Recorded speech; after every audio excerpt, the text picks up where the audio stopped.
welcome to another episode of Building a Leadership Mindset Podcast. I'm your host, Nikki C., all the way from Philadelphia, PA. Super excited to have you guys here joining us and listening to another amazing guest doing amazing things.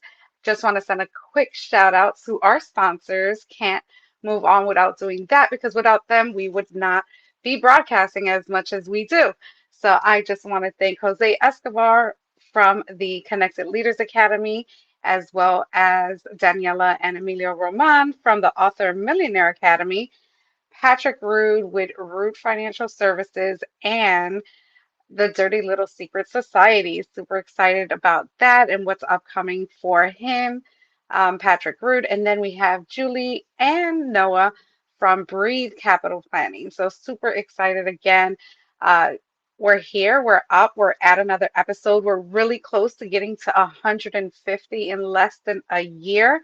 I think we have about 3 or 4 more weeks to have our year anniversary, and super excited to celebrate that. BALM Global is just doing some amazing things. And if you want to know more, we're actually going to have info sessions very soon, Fridays, 7 p.m. every week, 1 hour.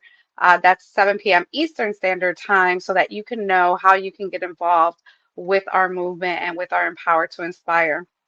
And I'm happy. Actually, it's one of our amazing members. We connected a little bit over a couple months now, definitely this year. And she's just doing amazing things. She's also part of Ladies of Leadership and again, Empower to Inspire. And she is Desiree Silva. She's from Texas. She is the founder of Keeping It Social, a social media agency that helps entrepreneurs and influencers increase their sales and grow their community online. She is she's also is the founder of the She Se Puede, that means she can, a community that helps women entrepreneurs grow and scale their business and support of expert leader speakers, networking events, and co-working sessions. You can follow her on Instagram and we'll give you all the details in just a moment. But without further ado, let me get this beautiful young lady on. Hello, Desiree. How are you? Hi, thank you so much, Nikki, for having me. I'm super excited. I am super excited to have you here. I know we've been having some kind of tag that either our timing or we just weren't feeling well. Something happened, but we got you here today, and I am super excited to have you part of the BALM Global family on this podcast here to share your story and what you do. So, how are you feeling?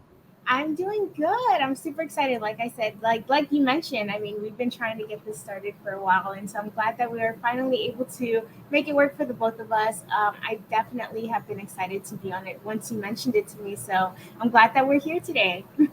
Absolutely. So tell us a little bit about who Desiree is. Where do you come from? What do you do? And without going into detail, what do you do? Because we'll talk about that. But how did you get to where you're at today? Yeah, so it was completely by accident. I know I've shared my story a few times, but it really was. I was supposed to go to school for biology. I was supposed to be an anesthesiologist, and that is mainly like for my parents. I was first generation to finish high school, first to attend college, first to even start a business, and so my parents had like an idea of me going to college to better my future and to actually, do what they couldn't when they were young. So the whole idea behind me going to college and getting all these scholarships was so that I could go to school to become a doctor. Um, but when I was in high school, biology was one of those subjects that was not easy for me. In fact, I had all A's through high school and 1B, and that 1B was always a science class, whether it's biology or chemistry or any kind of science class, it was always that one. And so when I went into college, it was difficult for me. It was hard for me to grasp the subjects. And I had to work extra hard to just meet the minimum requirements that other students were able to complete easier. And so I felt a lot like I was falling behind. And in fact, I ended up applying for the Disney internship because I was trying to get out of it. I was trying to give myself a break because I felt overwhelmed. I was here trying to keep afloat really in high school, in college, because I was, all my other classes were good, but my science class was really holding me down. And when I chose a biology major, well, not just one class is going to be science based, it's going to be three classes that are science based. So it was just very overwhelming for me. And my kind of scapegoat was to go to the internship. So when I applied, it's really competitive. You're competing with people from all around the world, people from Italy, people from, Spain, from Germany, like all these countries. And so I applied and I was like, you know what, like, I'm probably not going to get in. What are the odds of me getting in? So let me just apply for it. And if it's meant to be, then it's meant to be. And if it's not, then, no hard feelings, right? So I applied and then I got in. And I was like, wow, okay, well, maybe this is meant to be. Maybe I do deserve a little break, right? um, so I went and I did it, and it changed the course of my whole career. I immediately came back and I changed my major to marketing, and I started, doing that instead. So when I went to Disney, the whole classes that you get, like I was assuming I was going to go for biology because that's what my major was and that's why they chose me, that's what I figured. But in fact, I mean, that is kind of, the reason why. But um when you get your classes, it's all a lottery system. So you don't get to go in and say, hey, I want to do this class, I want to do that class, which is what I had assumed, but it's not like that at all. So they choose the classes for you, and some students do get classes, some students don't. And these are the specialty classes, like at the campus, where you'll actually go into, certain curriculums and stuff like that and learn whatever it is that you're supposed to learn. So my thought process was that I was going to go for biology, be in Animal Kingdom, and work over there. But when I got there, it was completely different. So I found out about the lottery system one day by waking up early, and all of my like roommates were surrounded by one computer, and they were all looking at it, just like waiting for feedback.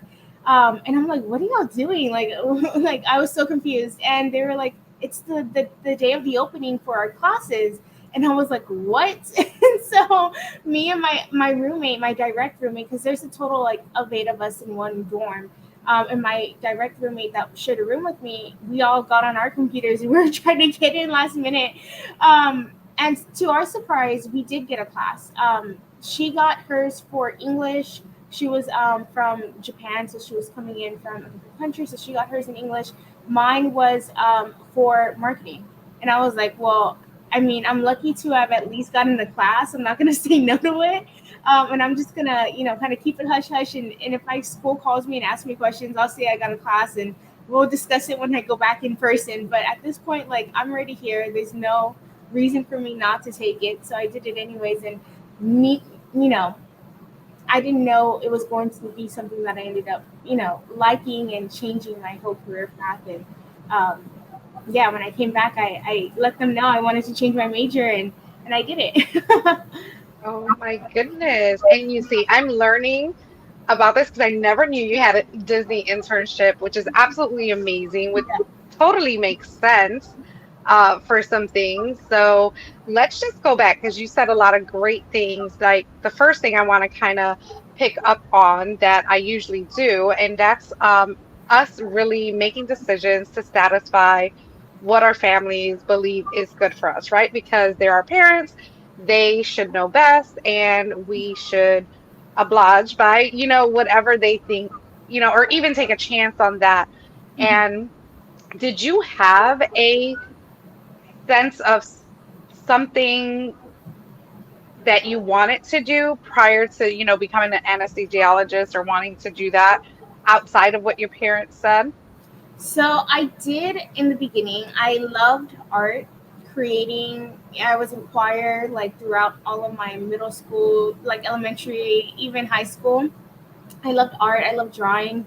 And in fact, a little side note: when I was 5 years old, I had submitted my grandma had submitted one of my poems that I had made, and it actually got published when I was young. So like, I love just the aspect of like creating and just drawing, coloring, singing, acting. Like I love the creativity of that, and that's really what I wanted to do. Is when I was younger, I was like, I want to be an actress. I want to be a singer. And my mom, my dad, they're like, we don't have the funds for that right now. Like, let's stick with something that you actually get a scholarship for and make money. And even at that, they were like, art, you can't make money from that. Like, you need to get a job that's going to actually pay you. And so when I was growing up, they were already asking me because I was already making, great grades. I was, student of the month. I was all of these things, and I was really good academically.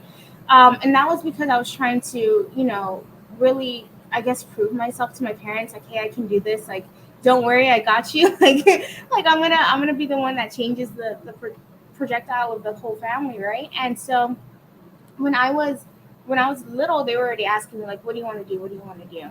And I remember I told them I wanted to do acting or singing. They were like, "No, that's not going to cut it for us." They were like, "You need to do Oh, something else." And so then I was like, "Okay, well, in I guess middle school or intermediate school. So it's like a weird in Texas. Like there's like elementary, intermediate, which is grades fourth and fifth, and then you go to middle school and then high school, right? In intermediate school, I had already started winning competitions for UIL and oration. So I was like, okay, well, if I can, debate and orate, then maybe I can be a lawyer because like that seems to be like what I'm good at, right? And then I remember telling my dad, I was like, hey, I want to be a lawyer, and he was like, no, absolutely not. They get sued so many times. He was like, you're not. He was like, you don't know who you're going to represent. It's dangerous. Like we're not going to do that. So then I was like, okay, well, it seems like the only option at this point is to be a doctor. And when I said it, they're like, yeah, exactly. Yeah, do that. So I felt like I didn't really have too much of a choice when I was in high school. It was more so to please them. And I mean, I personally wanted to do it too. Like I wanted to make them proud. I wanted to change the narrative of like where my family was heading. And I did that slowly but surely by accomplishing those small goals like graduating high school, attending college, going on an internship. I was the first in my family to, from my mom, from my mom's side, to go out to a different state and live there for months on end without my other family there because all of my family lived in San Antonio. So I was like the first to do that. And so, yeah, it was definitely, I feel like if I had done what I really wanted to do, maybe things would be different, but I don't have any regrets. for sure. They definitely will be different. And this is just a side note because I love parents and I was the same way. Well, for me, my mom was like, just get a job, just, do what you need to do, keep your nose down, like be responsible, but never, what can you do? What do you want to be? Like we need to start asking our children, and when they tell us something, even though we have a assumption that maybe that career path may not be for them, but we still have to let them try. We still have to let them go. So moving forward, that's another thing that we have to break in society is that we have to support our children and Absolutely. what they want to do because happiness is key. Like you want to make sure that you're living, doing what you love to do because that's probably the best gratification that you can have in life is just being able to wake up every day with a smile, know you're changing a life. And maybe I see that also, being a doctor, you're changing lives, but I believe in marketing, you're also changing lives, but you're doing it in a very different way through Yeah. words and things like that. So we'll get into that in just a bit. But I also wanted to talk about the generational curses, things that we have to start breaking and being aware of.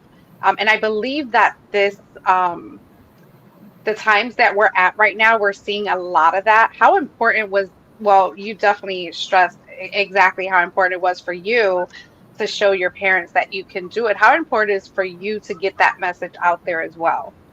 So it was definitely, yeah, it was very important when I was younger. I was very competitive in high school, very, very, very competitive because, I grew up with like parents that were like, if you're not the best, you're last, and so competing like that definitely took a toll on my mental health as well. Like seeing everybody as competition, that's something as an entrepreneur I had to change that narrative for me because that's not how it has to be. But when I was younger, I didn't know any better. So, seeing everybody as competition, um, you know, if there was something that was coming up, maybe like a scholarship or something, like making sure I jumped on it as soon as possible.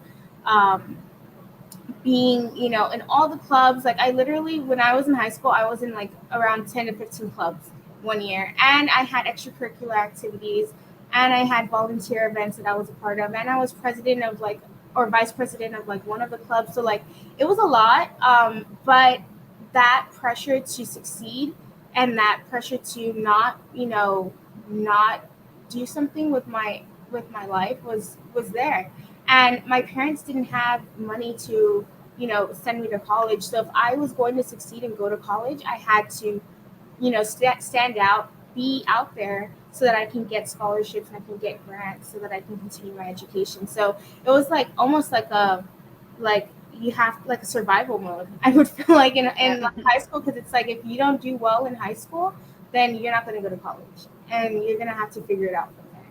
And so in that space, I've learned, now it's like not as hectic. Like now we don't have, and my brother, he lives with me right now. And so changing that narrative and asking him, kind of going back to what you said, like, what do you want to do when you grow up? Like, what is it that you want to be? I want to be an artist. I want to be a chef. I want to do, basketball. Okay, well, let's make a roadmap so that you can get there and you can achieve your dreams, not something that I want you to achieve. What is your dream? And creating that roadmap for him so that he can achieve it. That was something that was different that I didn't get the chance to. And even, asking him, what kind of college do you want to go to? And him saying, oh, I want to go out of San Antonio. I don't want to be here in San Antonio to go to college, and being okay, like that's fine. Like what school do you want to go to?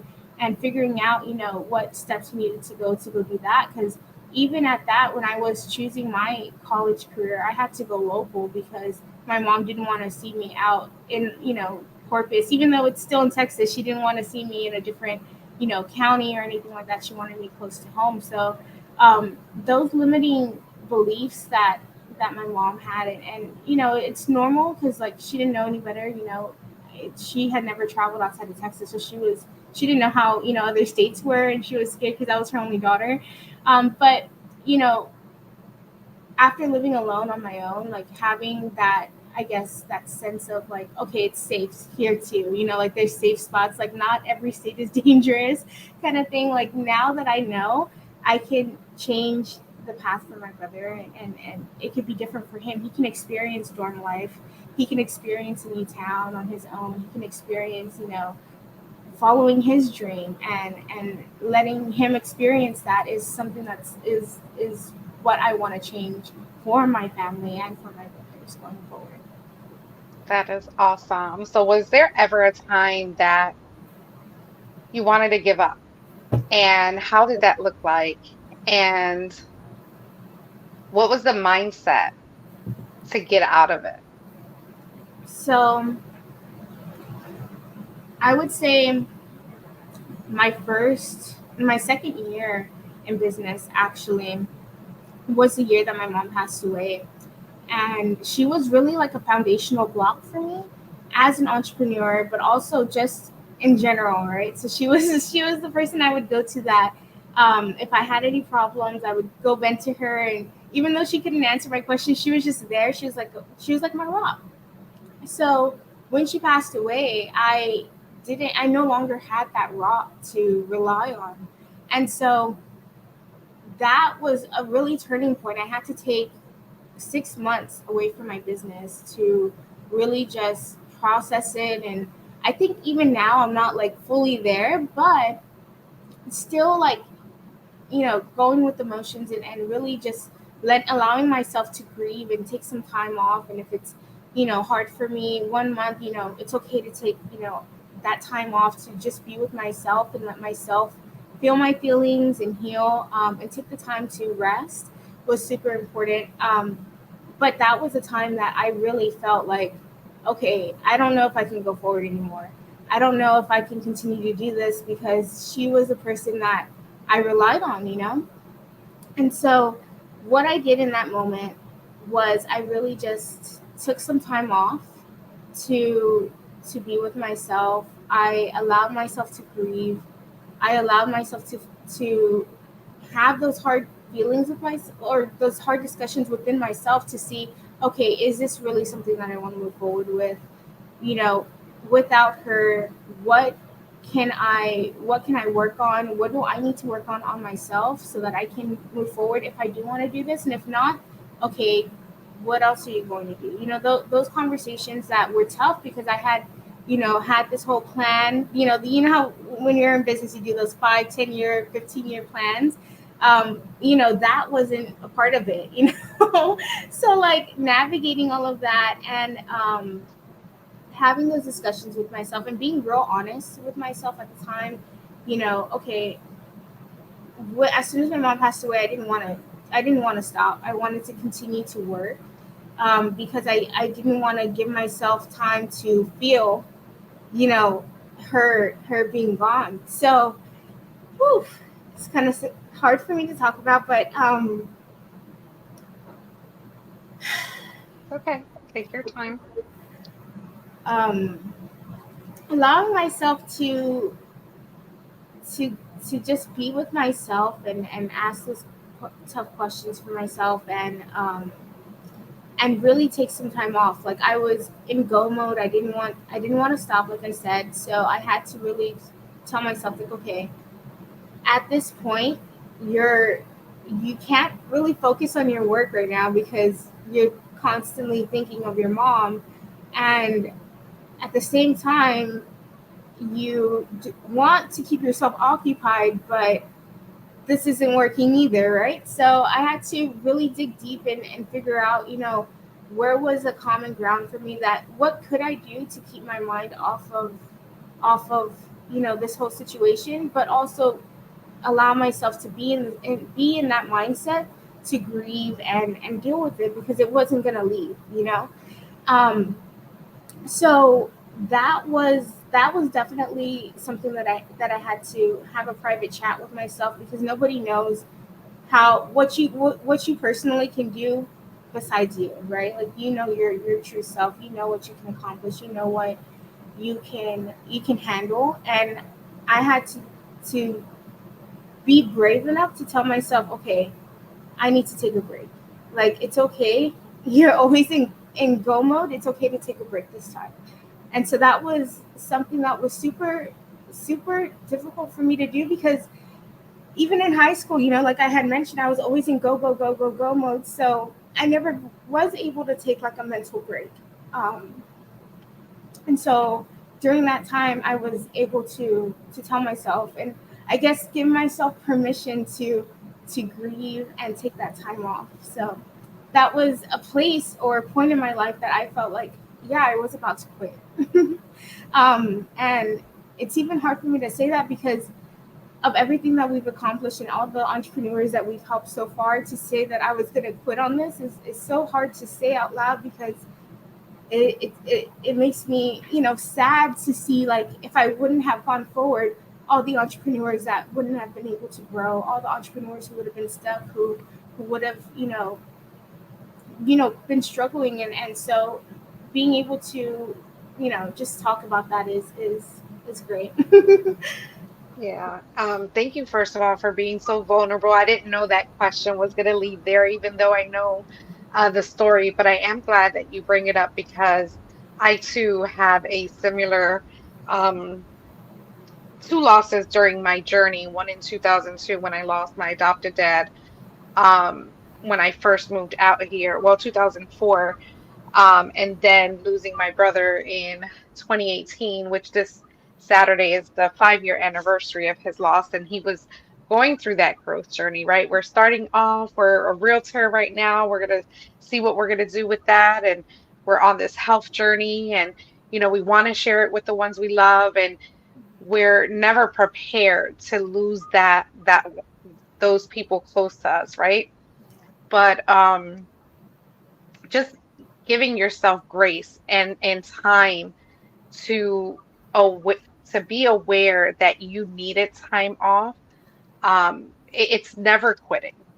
Yeah. It's never quitting. It's just time off. It's exactly what I need, right? Mhm. And people need to understand that some people take longer than others. Mine was, I think, about 2 years. You did 6 months, Yeah. um, which is phenomenal because that means the mindset, you ask yourself those questions.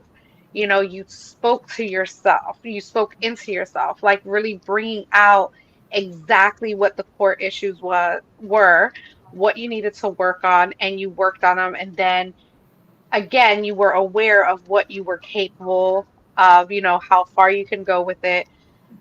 But what's even beautiful about it is that you didn't quit. And I love the last statement that you say, like, not being able to say it out loud that you were, this close, and it hurts you to say that because of all the people that you've helped because you did come back. That's powerful. Yeah. And people really need to see that and notice that we can go through some stuff.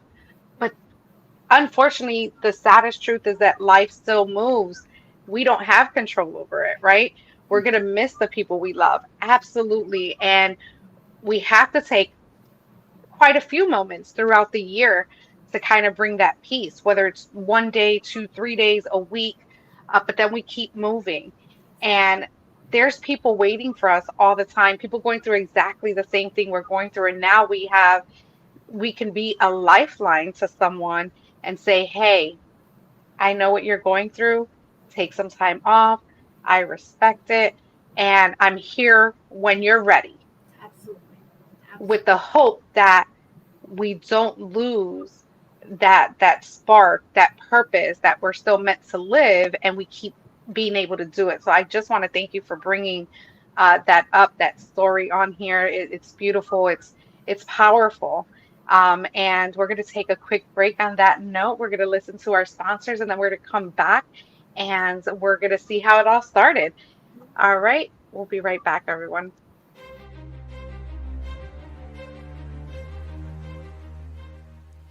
Hi, my name is Jose Escobar, and I'm the founder and CEO of the Connected Leaders Academy. We're a growing tribe, a community of entrepreneurs all over the world, globally, all across the country, high performers, titans of industry. If you're an entrepreneur and you're looking to grow personally and professionally, scale your influence, develop your skill sets, move the needle in your business, more clients, more money, more profit, the bottom line, and of course, grow your circle and your network like never before, this is where you want to be. Join the Connected Leaders Academy today. We are scaling massively. We want to welcome you in. Check me out on Instagram and on Facebook, the @ JAESCO25. We look forward to having you join us. Take care.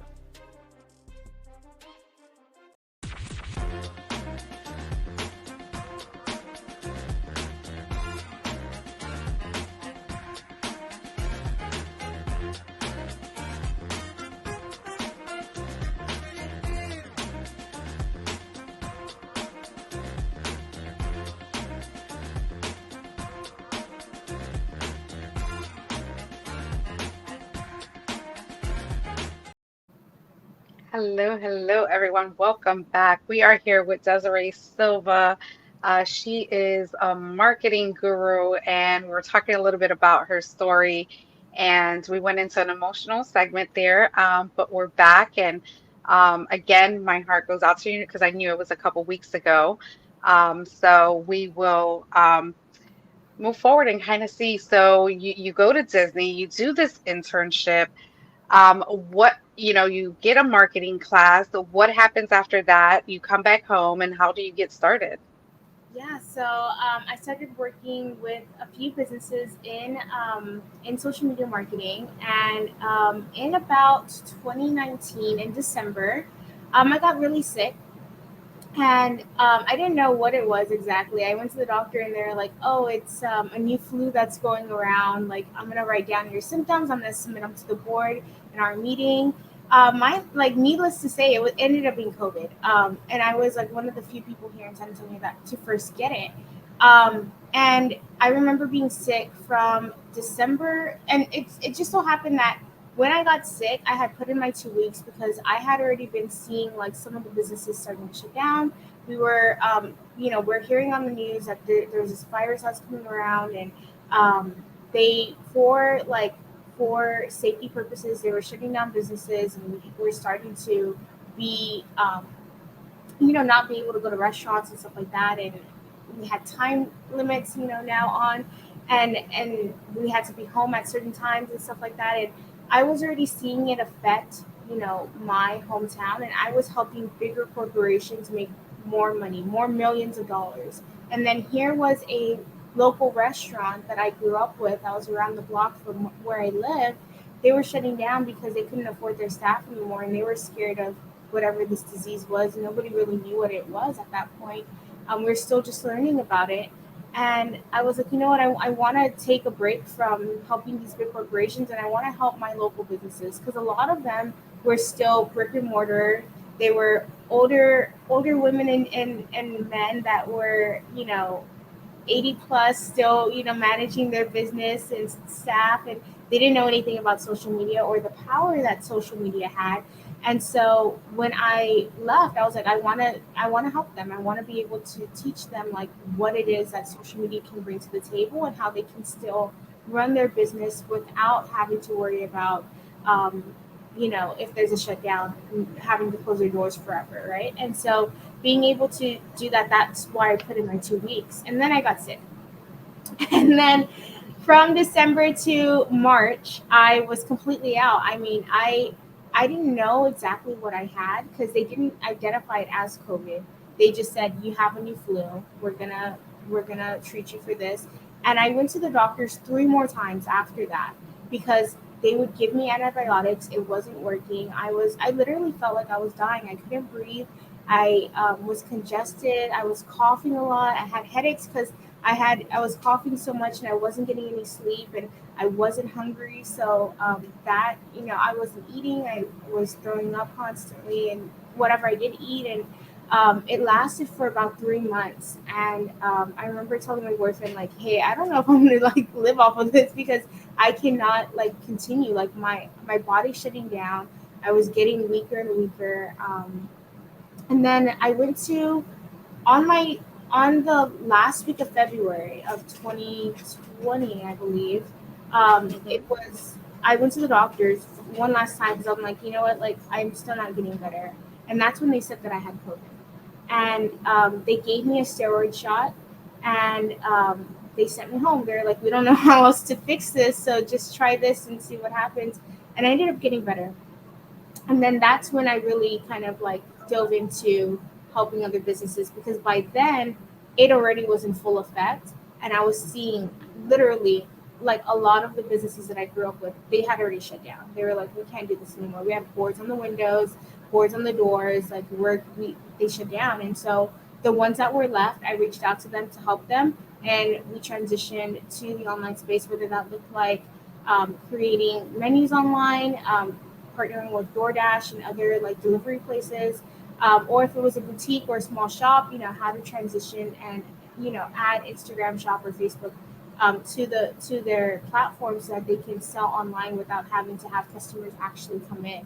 So that happened in 2020, and then I guess the rest is history. I've been helping coaches, speakers, influencers, NFL players now, comedians, like big comedians in the space, and people who I guess are just creating impact in the world. That's like our main thing when we're choosing who we're going to work with for our new quarters. Like we want to make sure that we're bringing as much good into the world as we can, and so we first ask our entrepreneurs like, what is the impact that you want to create, and what is it that you want to do for others. And so we've been blessed to work with some amazing people who are donating to the American Blind Association, who are donating to the foster children in New York City and across the world, and being able to create an impact that's way bigger than the entrepreneur itself and their business has been a huge, I guess, accomplishment for us on our end, is like being able to help them help others. Oh my God. You know that you are the true definition of leadership. Thank you. How beautiful is that? And again, something I didn't know. That's why I love these podcasts. And I know we're all doing stuff, and I am not going to stop. So everyone gets on right in my community that we can spotlight and highlight you. But what I love best about this is that I learn something new every time. Yes. And it's so awesome to see someone just going a couple months, like almost thinking that they're done, that their time was almost up. They didn't know what to expect, what to look like, and they still had a passion. Like, I have to get better because my hometown, my local businesses that I grew up with is taking a huge hit. What can I do to help? And the fact that you're using the tools that you have and the experience that you have, and you're like, no, we're not going to let this happen. We are going to be in the front lines. How can I help? This is what I have to offer. And it's even greater for them to look at you and say, wow, you are going to help me. Let's do it. Let's partner up. Let's make things happen. That is a true definition of leadership. That is exactly.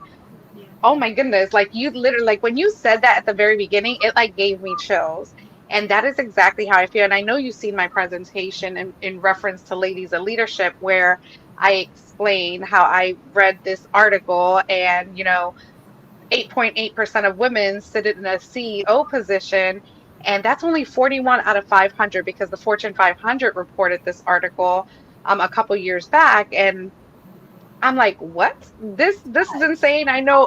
I know more than 500 plus women that are just absolutely phenomenal, that are just doing amazing things. What can I do to highlight them? And boom, Ladies of Leadership was born. That's as simple as it takes. For every issue and every problem, there is a solution. We individuals have to find that solution, Absolutely. especially when we're looking for success, for empowerment, for inspiration, for anything for ourselves and those that we're about to do life with. It's just amazing to hear your story. Desiree, are you an author? I'm not. No, no, not yet. Well, we have to talk, right? Yes, absolutely. We definitely have to talk. So tell us the name of your business. How did you get the name, and how was it all birthed? Yeah, so keeping it social came up because I was helping these big businesses, and one thing that I always like heard from the entrepreneurs is like it's too much work, like there's so much going on, like I have to keep up with it, and then I have to do this and I have to do that. Like they have many hats, and that is exactly what entrepreneurship is, right? Unfortunately, sometimes we have to put on so many hats, and so I remember having so many conversations with the entrepreneurs themselves that I was like, it's just you just got to keep it social. Like it's a social platform. You got to talk with them. It's like if you're having a one-to-one conversation, but with many. So if you treat it like that, then that's how people will gravitate to you, your story, your business.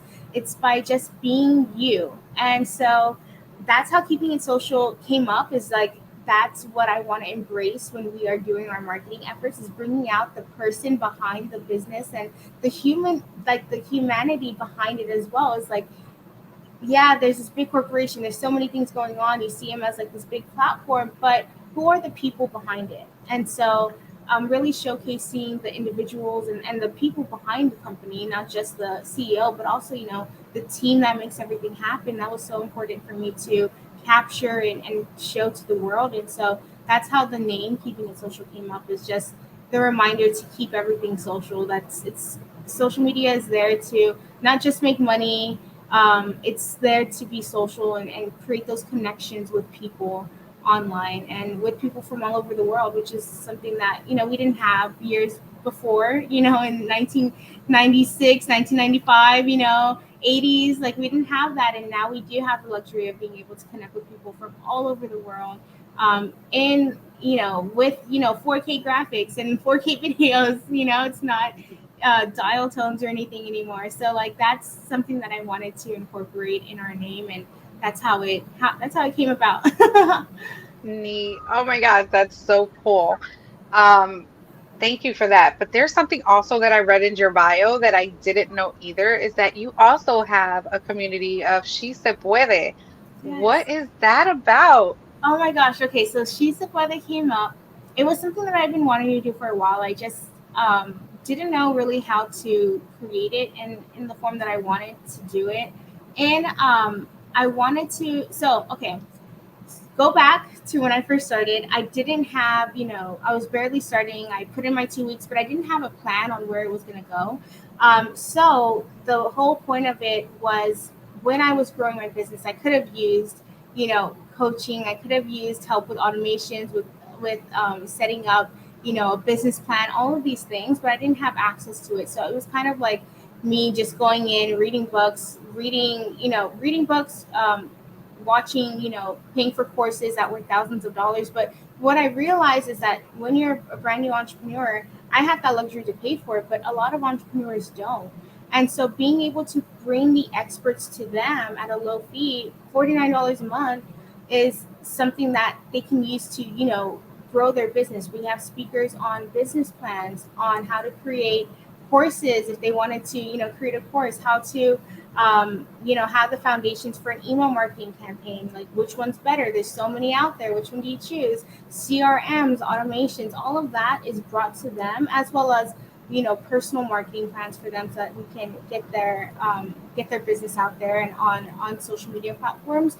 But being able to bring that to them, something that I wish I had when I was first starting my business, so that they can grow and they can scale up without having to feel like they don't have the funds, or like they have to DIY it themselves, which can postpone their projectile for growth, because nobody has the time to absorb all this information at one time, especially when you're trying to manage clients and everything like that. So being able to bring the experts to them, so that they can really get the help that they need to move forward, at a low price, so that they don't have to worry about it hurting their pockets or anything like that. That is so cool. That's so awesome. You're amazing. Desiree, how can people get a hold of you? Yeah, so you can follow me on Instagram. It's at keeping it social underscore.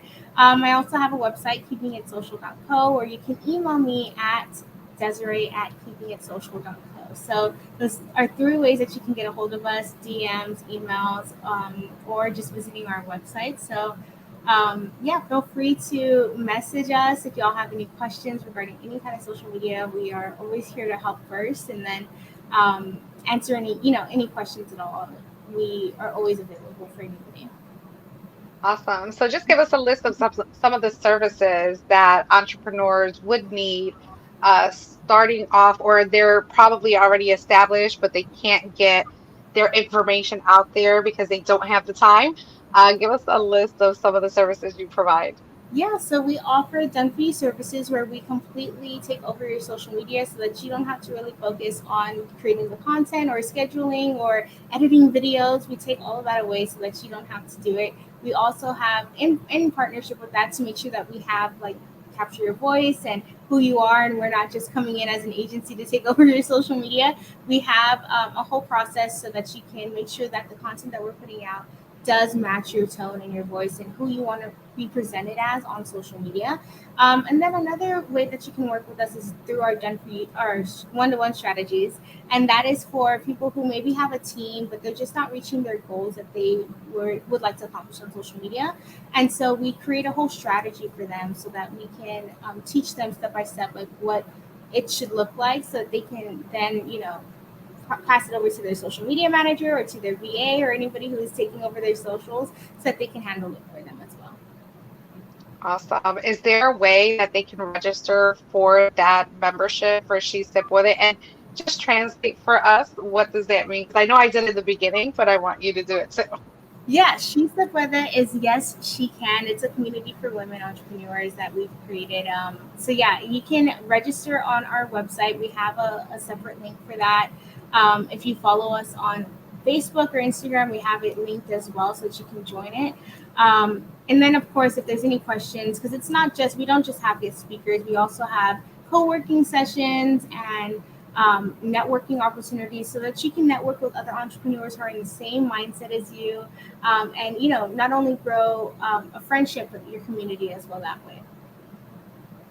Awesome. Well, thank you again so much for just being awesome, being yourself. Your story is powerful, and we need to talk about getting you a book Thank you. like Yes. ASAP, on anything you want, because I think you have quite a few lessons to put down for our generations to come. And, that is our goal, to break those habits, break those limiting beliefs, those mindsets as parents, because we were gifted what our parents gave to us, but really learning how to think for ourselves and going through our own experiences to make the decisions that's best for the lifestyle that we want, right? We have to, instead of asking ourselves, like instead of asking, and someone said it on my podcast yesterday, um, instead of asking, like, what do you want to be when you grow up? It's how do you want to live? Like, what do you want your life to look like? Like, when you wake up, what do you want to be doing? Like, who do you want to be spending your time with? All of that matters. And those are the questions that we need to start asking ourselves instead of how are we going to make money, right? Or how are we going What to what impact? make it today or survive? Yeah, what impact do you want to leave? What legacy do you want to leave behind? Like that is, I mean, money comes and goes, right? Like it's easy to make money, but what do you want to leave behind to the world? To of who, or not even that? It's more so like what do you want people to remember of you when you pass away, or what legacy do you want to leave behind? That's so important, and that is a Yeah. great question that we need to ask the younger generation that's coming. Is It's like Yeah. those new questions that we didn't get asked before, right? Yes, absolutely. Well, thank you so much for your time. It has been all worth the wait, let me tell you, Desiree. I can't wait But to continue to do life with you and connect and grow with you and, continue to highlight you and what you're doing because I think it's just a beautiful from where it started to where it's continuing to go. It's just phenomenal. And just know that um, it's all going to be great. It's all going to be well. We're going to have bumps and bruises along the way, but who isn't, right? yes, And we're never going to give up on what we want. And another thing I wanted to point out from the very beginning is that there were different paths. Like we set our mind on something today, and we kind of stumble upon something else and then we're doubting and questioning it. If you know that that's an opportunity, explore it. Like, never just say because you said you're going to be this for the rest of your life. If you're not happy what this looks like, then there's other opportunities. So I just want to thank you. I'm just going to give you the floor for the last minute or so to give just your final thoughts on inspiring our audience today. absolutely. I would say that if you are thinking about transitioning to something new and you have a full passion for it, but you're maybe scared, continue to go after it. It's all worth it. And um, just because you're scared doesn't mean that you can't do it. It's something new to you, and that's probably why it's coming out as being scared, is because you don't know what the results can bring. But take a chance on yourself. You can do it, and the outcome of it might be more than what you expect. Oh my goodness, just diamonds, just glistening all over this podcast. Thank you again, Desiree. Thank you guys so much for listening to another episode of Building a Leadership Mindset. You're probably going to have to watch this on repeat. I know I am. I'm going to have to pause, right, rewind, make sure I get all of this wisdom that you have. Absolutely beautiful. Thank you. Thank you all again. Have a great day. And as I always say, make it count.